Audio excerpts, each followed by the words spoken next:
In Jerry Dipoto's third season at the helm, his Mariners are 24 games above .500.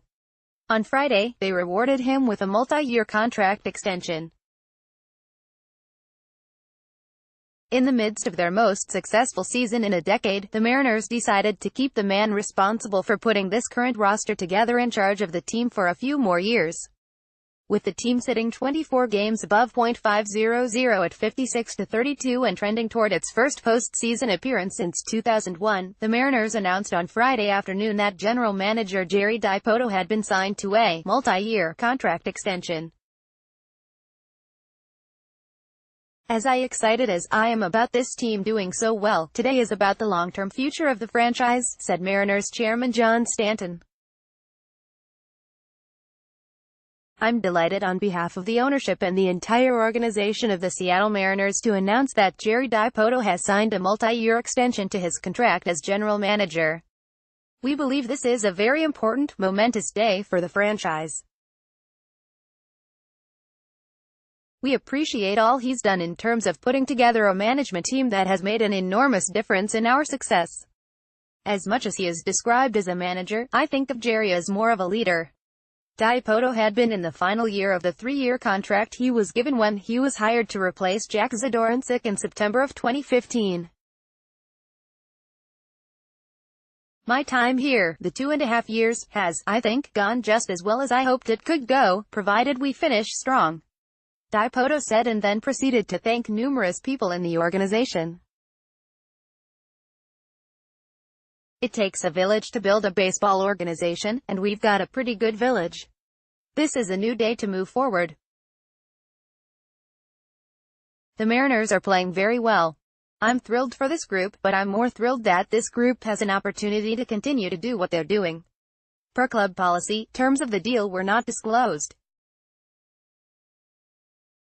Jerry arrived here 2.5 years ago with a specific plan for our franchise," Mariners president and CEO Kevin Mather said in a statement. "He has successfully executed that plan, resulting in a younger, more athletic and, most importantly, far more successful Major League team. At the same time, he has upgraded nearly every aspect of our overall baseball operation, improving systems, staff and communication in our Major League operations, our player development system, our pro and amateur scouting departments, and our revamped high-performance area." But for all of those compliments, Mather decided to wait to extend Dipoto's contract until 3 months into the season instead of doing it during spring training. "I look at it as the normal course of business," Mather said. "We are 2.5 years into a 3-year deal. It's not like I don't talk to Jerry on a daily basis. It's not like we don't know where each other is at and what we are doing.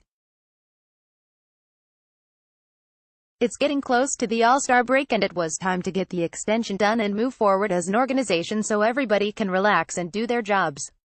I was happy to do it. And it was always kind of a done deal in my head." Did Dipoto feel any anxiety about being in a lame duck status? "I did a couple of trades to exorcise that demon," he joked.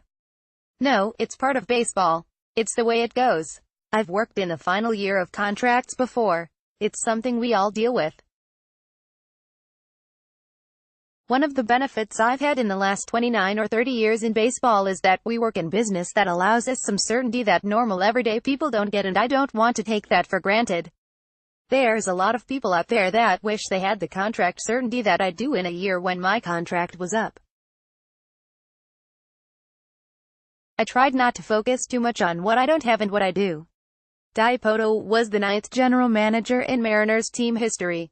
He was tasked with fixing an aging and unathletic roster while trying to put a product on the field that could still be competitive. Ownership would not let him do a complete rebuild.